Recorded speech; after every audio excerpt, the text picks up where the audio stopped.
cloning yourself using LightWorks from yours truly, DJ. Cloning seems like a complicated process, but it's actually very simple. You just need a few basic things in order to get started. With cloning, you can do simple skits or maybe even record a complicated time travel scene or whatever you need cloning for.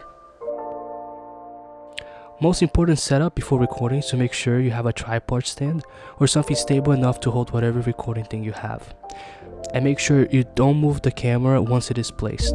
It helps with the editing later on. Once you have the setup, make sure you know where the clones will be placed.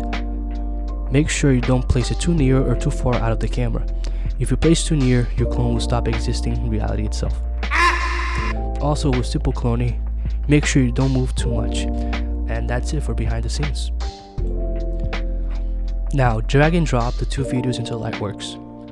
Right click where you see the V section. Go to tracks and select add video. Drag one video in one of the tracks. Take the other video and put in the other video track.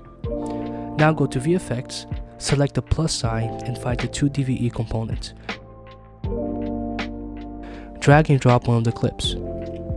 Go to the crop section, depending on the side, either crop the video to the right or left till you see your clone on the other side.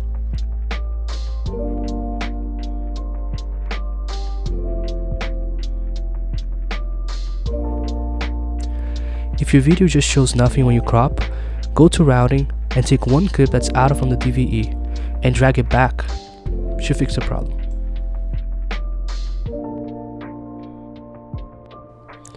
And just like that, you made yourself a clone. Congratulations.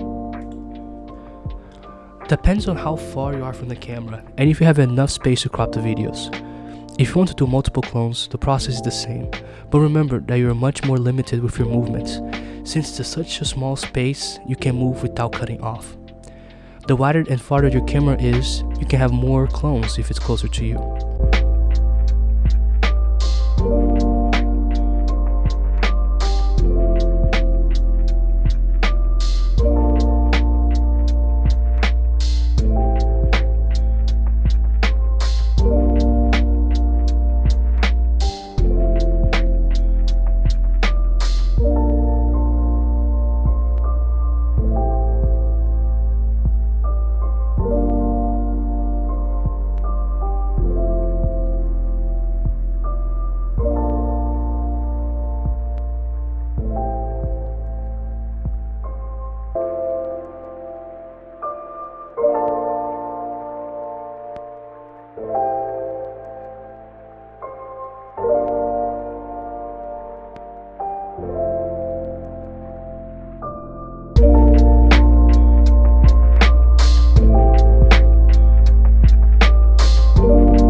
Also, if you record the clones outside, sometimes the camera on your phone might not be consistent with the lighting, so you can see the crop lines.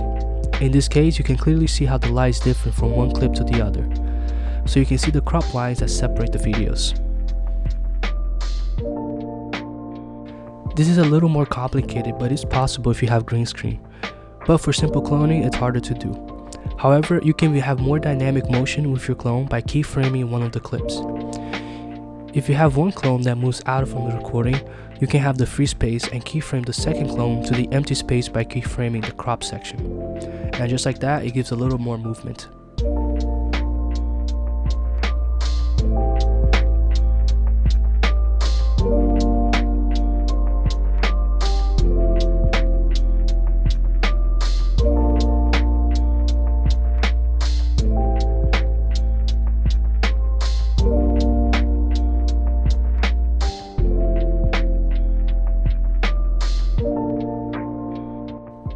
At the end of the day, simple cloning is best if it's done in a small room with two clips and achieve the best result without seeing too much cropping.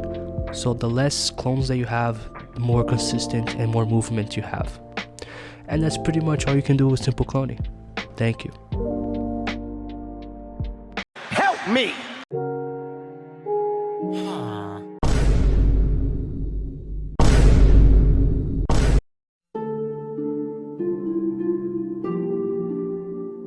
Bomb has been planted.